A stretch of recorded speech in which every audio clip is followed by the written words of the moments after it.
Hi, everybody.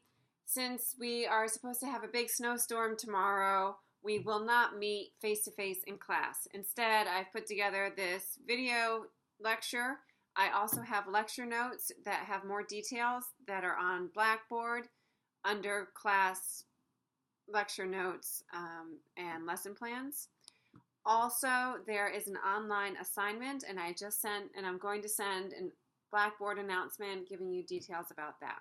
It's going to be to complete a low-stakes assignment and upload it to Blackboard, and also to do a discussion board post for your class.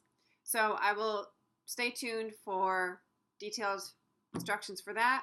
I'm going to be online tomorrow, so you can call me, you can email me, or you can text me. So right now, I'm going to just give you some information, some background information about Charlotte Bronte. These are just basic outlines of the tragedy of Charlotte Bronte's life.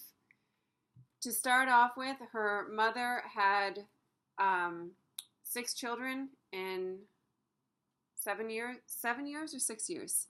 6 children in 7 years. And she died tragically at the age of 38 when her oldest child was only 7 years old. Maria and Elizabeth are Charlotte's older sisters. Charlotte was the middle child. Emily and Anne were her younger sisters. And Patrick Branwell, who everybody called Branwell, was the only boy in the family. In 1824, just 3 years after their mother's death, Elizabeth, Maria, Charlotte, and Emily were sent to Cowanbridge School. Then, in 1825, at the school, Elizabeth and Maria contracted tuberculosis at Cowanbridge and died. Emily and Charlotte were sent home. And all of the remaining Bronte children, Charlotte, Emily, Branwell, and Anne, were very, very close. And they lived this kind of isolated existence. Their father was a reverend, and they lived in a very remote part of England. The children were all very smart and very imaginative, and they spent their childhood concocting plays and writing poetry, and they were all very close. In 1847, Charlotte's Jane Eyre, Emily's Wuthering Heights, and Anne's Agnes Grey were all published within months of each other. They were all successful, but Charlotte's Jane Eyre was the most successful. They initially published, it should be said, under pseudonyms, Currer, Acton, and Ellis Bell. They published under male pseudonyms, but they were quickly discovered to be the Bronte sisters. Then, in 1848, Branwell Bronte died due to complications from alcoholism and drug addiction. He was likely addicted to laudanum and opium, which were the most common drugs in the 19th century. And they, as is obvious from the word opium, they were opiates, much like, oxycodone and heroin are opiates now that cause tragic early deaths. This happened in the 19th century, too. This devastated Charlotte because she was very close with her brother. Then, even worse, in December of that same year, Emily Bronte died from tuberculosis. Then, just a few months later, in 1849, Anne died from tuberculosis. So out of all of her siblings, Charlotte was the only one left. And this was a very difficult period for her. She ended up marrying in 1854. There's been a lot of speculation about whether or not she loved her husband, but it's very difficult to tell now. Nonetheless, she got married in 1854, and then she herself died in 1855. The reasons are not really known, but it seems that she died due to some type of complication with a pregnancy. And her friend, Elizabeth Gaskell, wrote a biography about her that Charlotte's father commissioned. He wanted a biography to be written about Charlotte because he wanted her literary legacy to be cemented, but also he wanted certain details of her reputation to be preserved. Jane Eyre is, in many ways, a roman à clef. A roman à clef is a fictional story that nonetheless closely resembles the real life of its author. And there are a lot of parallels between Jane's life and Charlotte Bronte's life. One of those parallels is from chapter 4 and Jane's experience at the Lowood Academy. After the death of their mother, the four oldest Bronte sisters, who were still very, very young at the time, Maria, the oldest, was only 9, Elizabeth was 8, Charlotte was 7, and Emily was 5, were sent away to board at Cowanbridge School. This was not necessarily unusual to send even very young children away to school. Patrick Bronte, their father, while he was not poor, he certainly was not wealthy as a clergyman. And this particular school, Cowanbridge, was intended for the daughters of clergy.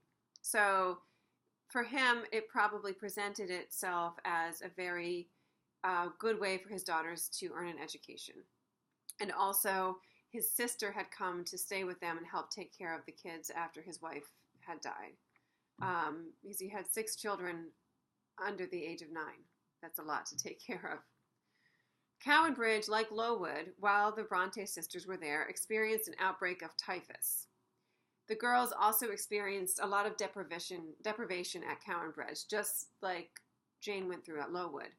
The food was often inedible. There wasn't enough of it. The girls did not have enough to eat.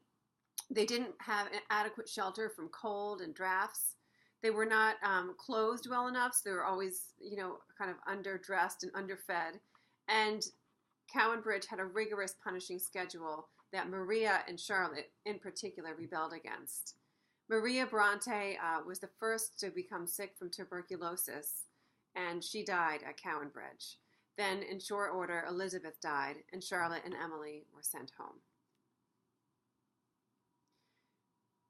In the 19th century, it was believed that illnesses came not from contagion, but contamination. So people in unsanitary conditions were not yet known to cause disease. It wasn't until the 1870s and 1880s when Joseph Lister and Louis Pasteur would perfect their germ theory of disease, which is one that we still hold to this day, and we're pretty sure it's true. Germs spread diseases. They did not know this in the 19th century. They did not know that diseases were spread from person to person. Instead, places were thought to be unhealthy and cause diseases from miasmas that came from the earth. So, Lowood Academy, the way it's described, becomes very important in Jane Eyre. Because of this association with illness and place, in many Victorian novels, including Jane Eyre, illness became associated with the landscape and setting. The landscape of illness is both deadly and enticing. The critic Alan Buell calls this the medical geopolitics of landscape. And he calls it this because in many Victorian novels, including Jane Eyre, when you look at how illness and the landscape are described, there are always undertones of class, of culture.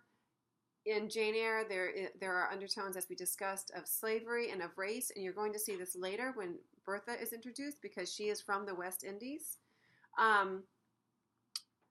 In my notes on Blackboard, I have a lot more details from Alan Buell's article, but you can also find it yourself on the school's databases if you want. This is the information. At the same time that place was thought to cause disease, the sick room was also an important symbolic space in Victorian literature. Just as in the description of Lowood Academy, it becomes clear that the outbreak of typhus coincided with both the onset of spring and a certain amount of freedom. When typhus occurs at Lowood, suddenly the girls can go outside. Nobody's really looking after the ones who are still healthy. They're able to not be cold anymore because it's spring and it's becoming warm and they can run around outside. Yet at the same time, it was the landscape itself that was thought to be causing this illness. Likewise, the sick room is both a place of constraint and freedom, which we also see in Jane Eyre. The sufferer is constrained physically by illness, but many of the oppressive restrictions of Victorian society were not observed in the sick room. Restrictive clothes could be loosened, passionate emotions expressed, and the many rules of decorum did not need to be followed in the sick room. As Miriam Balin, who is author of a seminal text, The Sick Room in Victorian Fiction, states, the sick room becomes a structure in the Victorian novel that establishes calm and enacts healing. It is also an escape. A lot of other critics have also pointed out the function of the caretaker in Jane Eyre and in Victorian fiction. So pay attention to that as the novel progresses. Also, as we already discussed from John Keats, there existed a pervasive idea that a sick person was more angelic and closer to God than a healthy person. Remember, this is a vestige of medieval thinking from the Crusades, when Crusaders were guaranteed a place in heaven if they went out to fight for the Christian kingdom. When they came back with diseases such as leprosy and the plague, they were seen as kind of glorious sufferers in the name of God. So this idea that the person who is sick is somehow holy is a vestige of medieval thinking. But I would argue that it actually still exists in our culture in many different ways.